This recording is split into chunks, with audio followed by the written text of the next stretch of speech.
Random Rockers and Schmoedown fans, finally!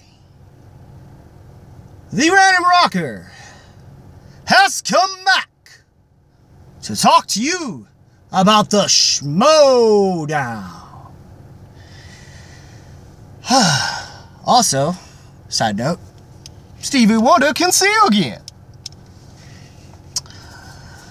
Alright, now we got those little intricacies or whatever you call them out of the way. Alright, I missed a lot. That and the place I'm going to be uploading stuff is back, up and running. I wonder what the flooring's going to look like. Anyway, so it's a lot to catch up on. All I know is that there was one Intergeekdom match that sucked, and that's what you follow that up with. And then we had another one that honestly was the first round score was technically doubling of that, but it was still clearly far better match and actually lived up to a lot of it, and plus is probably the best for promotional cutscenes and pre-interview stuff and post-interview stuff and so on and so forth. It's been building up a lot throughout mostly the Twitters, your Instagrams, and pretty much whatever Facebook got from all those. And that's, of course, my man and fellow Random Rocker, as in subscriber, in case you guys don't know. I'm probably going to still, that would be the Smasher, Kevin Smets. Now, it's both a good and bad week, but here's the thing. I'm a patron. $15 tier. I mostly did so because, you know, if you're going to get my name on the dang thing, I may as well have it, even though I can't see it worth dick, and I need a magnifying glass. I know, and it makes me wonder if, I mean, I guess you could say it's legible. If, you know, Dan, I don't blame Emma. I know she wears glasses. Apparently so does Dan Merle. My question is Dan Merle's glasses magnifying glasses? Because that's the only way it's legible. And now I also wish I would have shown it here in this video. But I may consider that for the next thing. That will also, for the next print, which will be the conversation we're talking about. That's a free-for-all. Get into that in a second. This Intergeekdom match, though, that happened this week. That's more of a match I would like to have had following up. I understood that had to be another... Well, that's another thing. The things that I didn't get to talk about, the team matches have been still excellent. I mean, Corruption versus World Finest, and the build-up for that led to a terrible Intergeekdom match. On Winston's part, you did better in the exhibition. I love you, but I love your personality, and I think that's what's keeping you around for a while. I do wonder if the Wildberries will consider bringing you in. He seems to be the only one that, so far, he seems like it's a possibility that'll work. And I feel World's Finest, I think, was far more of a heartbreaking thing for most people, but also simultaneously, this was about as heartbreaking. I mean, this technically may as well have been ETC breakup, but it wound up being more so in an ironic fashion the League / DC Movie News, Team DC Movie News breakup kind of a thing, which is given ironic that it was the opposite thing for Kalinowski's situation. How the tables turned this year compared to last year when it happened when they lost Team Action. Just DC Movie News it is, and World's Finest is in that similar predicament, of course. More so Grace getting into Zipper's head and how'd that free-for-all go, Zipper? Huh? Your lucky don't count for your record. I'll give you that. Oh, Smets is lucky, too. That was depressing. So depressing, I really was hoping and banking on seeing that Jay Washington Smets match. Because all we had to go off of was the first match, since it didn't air yet, and then it finally aired via Patreon on Monday, on that this past Monday. Still got to see the current tag team match, though I'm not sure it's going to be a good follow-up compared to the championship level match that we got from critically acclaimed Shire Wolves. That was good. But, and of course, we now know, thanks to through the Roca and Draco match, that it's Draco, and that unfortunately Draco couldn't pull it out. He's not as worried about it since he's got the teams thing going on, so he's probably gonna just lay back on that, which sucks. I do hope one day he gets back in that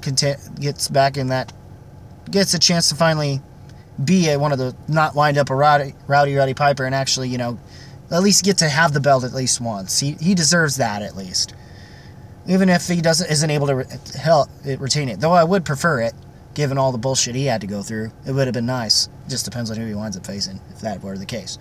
But instead, it's pretty well at Murderer's Row of a #1 contendership, as they're all veterans, all vets that have held the championship at least once.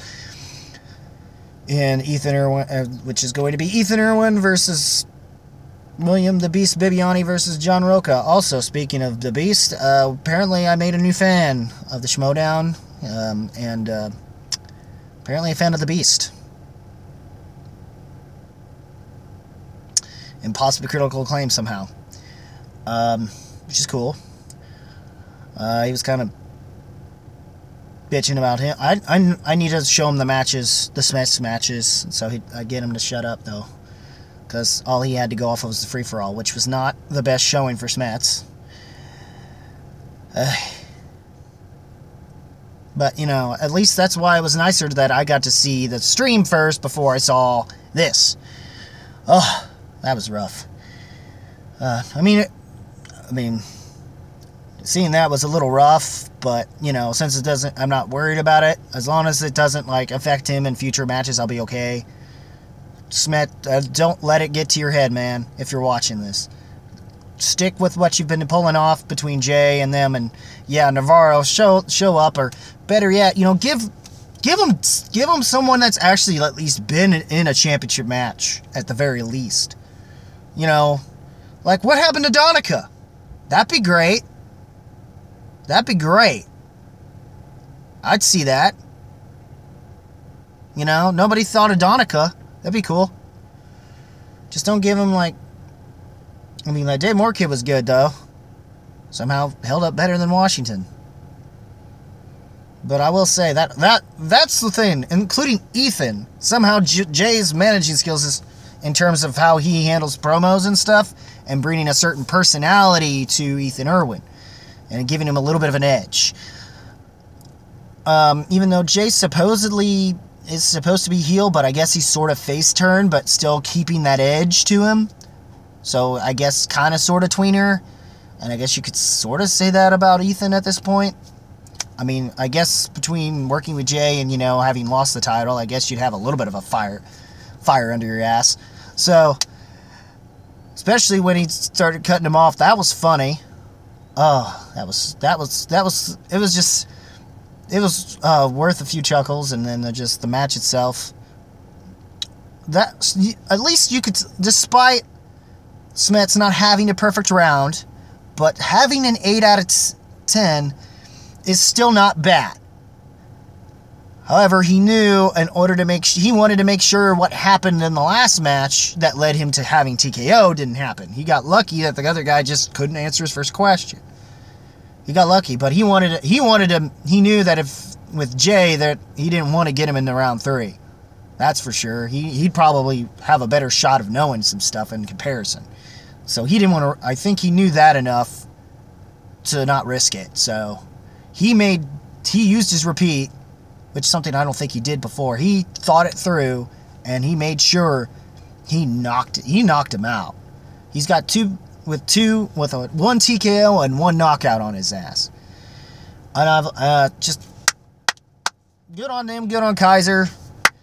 I mean, yeah, he wants Navarro, give him Navarro. If not, give him the next best thing, whether it be Kalinowski. I mean, he can't have Cushing just yet. He's got a couple, maybe one more win. He needs one more win, I guess, under his belt, I guess, to qualify for a #1 contendership. I'm guessing that's what he has to do. I don't know. All he wants to do now is win, and it's fine. I don't blame him. As far as I'm concerned, he's a winner. Smash. And that's what he does. And he'll keep doing it. Shame it's not the case with the free-for-all, but, you know, that was kind of almost close to a murderer's row. I mean, having the Beast, the kid having such a good run as he did. Not to mention, I think Cybold was still on the table, so that was even more interesting as well. And, of course, like the Killer Kalinowski. And if you saw, I don't know if you got to really see, I mean, I saw it through the live stream, but I don't remember if they actually showed it when he came out, and Mike's attitude towards him and the face-off, like they showed it there, because that was brilliant. Because that was awesome. That definitely shows that Kalinowski sees him as a threat. He knows he's one hell of a player. Also, the Kaiser inside Schmoedown was awesome, too, and apparently Ken and Kaiser get along quite well, which was nice. And little smack talk towards Jay's little interview, the inside Schmoedown interview, which kind of went awry, which was kind of funny. Then, yes, also check that out. Ken does a pretty good job for the most part, or as he's always done. You know, he's a good mouthpiece and a manager, even though Grace coming in has pretty much stacked things up a little more for corruption, pretty much at this point. Because of Grace, it's become 2.0. And after this, I'm starting to wonder who it might be, but we got a couple debuts in there from newer people. Apparently the movie guys are a new team, and apparently their debut today, for patrons like myself today, it's a debut. We're not talking about that yet because I haven't seen it, which is a good thing because I can't spoil that. Though I was hoping the movie guys go well, or at least Inky and the Brain prove that they are still a worthwhile team if they were able to, you know, take corruption to the limit, you know what I mean? So, we'll see how that match goes. Hopefully it's actually better than what I imagined. So, or at least better than that one Intergeekdom match that was technically an undercard, as it should have been. So, and then the free-for-all. Bibbs, two-time MVP of the year, even though, honestly, we all wanted him to freaking win the free-for-all. But if there is only one person that, out of anyone, that was still there, that truly deserves to take him down, and has the record and the knowledge and so on and so forth to do so, it's the GOAT himself. The GOAT, the greatest of all time in anything movie trivia-esque related. Movie fights with his one group Screen Junkies, or just even through Schmoedown and other things that he's probably done. It is the dangerous Dan Murrell, the current 3-time singles champion. And now he's won it. He'll also have the belt to show for it. Another belt to add to his collection, of course. Hopefully one that will lead him to another belt that he needs to add to his collection that he doesn't already have. And that, to me, is perfect. As far as this is concerned, it's a big win for the Horsemen. Massive win. Because they could easily use this at any given point in time. For either a teams, a singles, maybe Intergeekdom, but I'm not sure I don't know if he's going to go for that. Because, I mean, his girlfriend who was awesome monster, which, by the way, thank you, Smets, for filling in my void for Mara. Seriously, you keep it up, man. Consistent shoutouts, you know. But yes, overall, and free for all was just, and the kid did great. I mean, despite the goose eggs, Dagnino was expected, but no one expected Bren Sheridan. But would have at least liked to have him get one at least. But now, because of that goose egg, somehow, some way, I don't expect a high score. The one time I want a not so high scoring match, and it actually be fun to watch and entertaining, would be Dagnino versus Sheridan. Make it happen. Make it happen. Make it happen. As an exhibition. It'd probably be best to make it an exhibition, so it's not as much of as painful to some people, I guess. Speaking of that, apparently the exhibition is a Rocky match. I thought it was supposed to be Marvel, to be honest, but I guess they're saving that for April. I guess. Since of Endgame, probably. Anyway, even though I would have preferred something for like an all-women's thing, since I think this was breast cancer, that last month was Breast Cancer Awareness Month, but whatever. Other than that, overall, this was... Well, free-for-all was probably, at this point, every free-for-all should be live. Because this truly was, because... And not to mention, JT has finally returned. Well, he kind of already returned through an exhibition match, which was Patriots versus Schmoes. Patriots still showing they can dominate, by the way. If you hadn't seen it already, that was the January one. For some patrons who haven't seen, if you haven't seen it, please go to the Patreon. They'll love you for it. And yeah, I really enjoyed a lot of this. This was awesome. It was an awesome event, and I got to show a buddy of mine it, and possibly I may or may not be going to the event in Chicago. Though I'm not sure I'll catch everything, because apparently they're separating out certain days, so I'm probably going to miss... So I may miss the Star Wars stuff, unfortunately, but I might get to see one of the matches I'm actually more interested in, which would be Who's the Boss versus Odd Couple. That would be cool. That'd be cool. So, though, my bet on the Star Wars thing, apparently it's going to be at Chicago, so that's going to be interesting. So, whoever wins will come fresh off of that and have to face Damon immediately, or at least immediately the next day. Be even more interesting if it was his wife who's in there. If not, it's probably going to be Joseph Scrimshaw, but we'll see. We'll see what happens with that. But it's overall the bigger bummer on that is that we're never. How are we ever going to get Whitwer versus Damon? Ever? I don't know.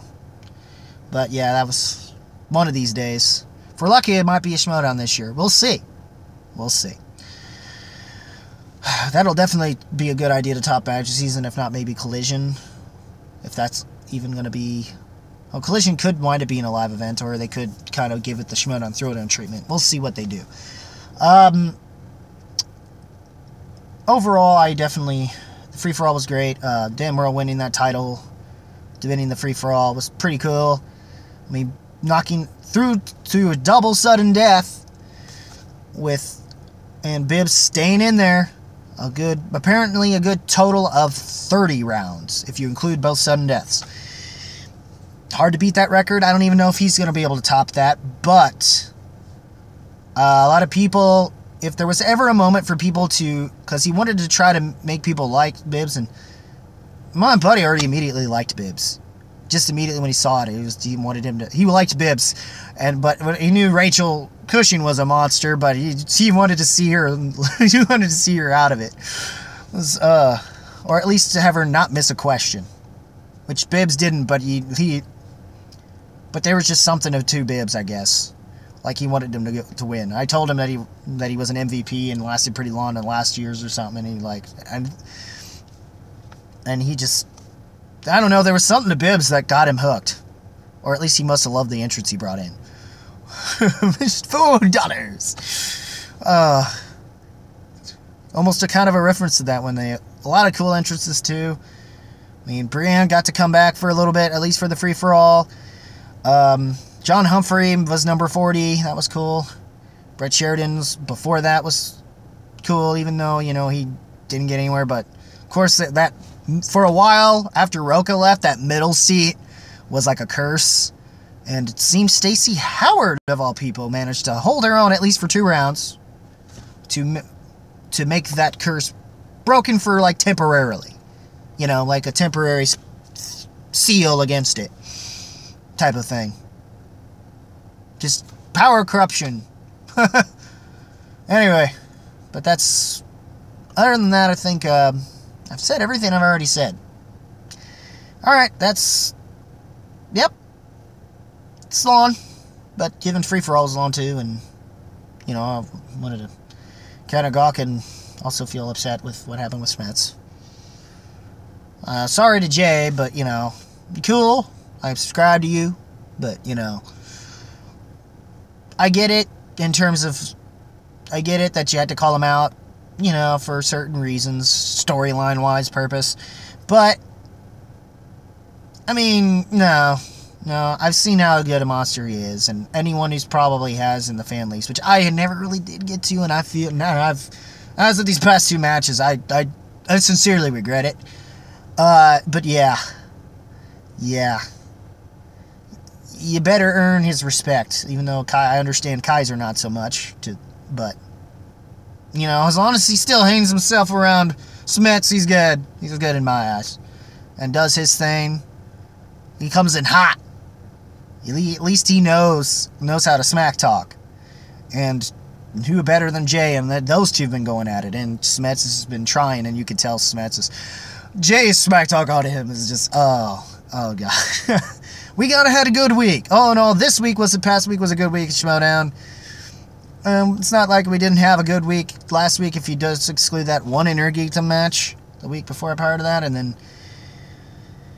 I think the week prior to that we had a debut thing that I've kind of forgotten about, though that was interesting anyway, and then trying to remember what we had match-wise other than that. Oh yeah, that was the World Finest thing. I already talked about that. Never mind, that was cool anyway. So yeah, that's what I missed out. That's, I'm just gonna call this one, fuck, I missed a lot. And, yeah, we're gonna go with that. So, yeah, alright. It was a long one. And, sorry if not as woo as before, and I should be, but I wanted to make sure I got all the stuff I wanted to say about what happened this week out. And, yeah, so the Schmoedown, free-for-all, the Smets versus Washington match.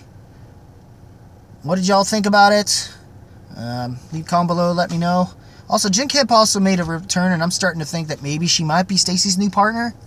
I mean, a lot of people are saying it's JTE. That's a good guess, too. I believe that, too. But it's a possibility it could be Kemp because, if you think about it, you know, Chance and the Kalinowski worked really well. I wouldn't be surprised if they decided to replicate that formula and have Stacy work with Jen. You know, and even though Jen didn't have a good showing in the free-for-all, I wouldn't be surprised if she's the one, especially given Chance's reaction. I think it'd make more sense to me if it might have been Jen. I don't know if Chance has had a match with Jen or anything. I've not caught up with fan leagues properly. Forgive me. And I could have been in an Iron Man Star Wars match and gotten my ass handed to me because I kind of already told Haven, the villain, Pendergast, that I was more of a movie music, and I'm surprised I haven't seen anything on music on there, but this is just me. No real complaints on it. But of course I had a buddy I needed to see, and we were trying to figure out his thing with his birthday or something. March has been crazy for me, and we had a nice album to end that off with, and yeah, overall, everything was awesome. And I can definitely tell you, without a doubt, this week's Schmoedown definitely did rock. And what did you guys think about those matches? Comment below, let me know. Rock that like button with thrust if you must. Also, and hit that subscribe button and the notification bell. And make sure it's on all notifications if you have to, depending. I don't probably have that luxury thing of choosing that, so just make sure you hit the notification bell. Also check out my Facebook and whatnot and so forth, and as always guys, keep it random, keep it real, keep it rocking. If you smell what the movie trivia Schmoedown and Schmoedown rocks is cooking.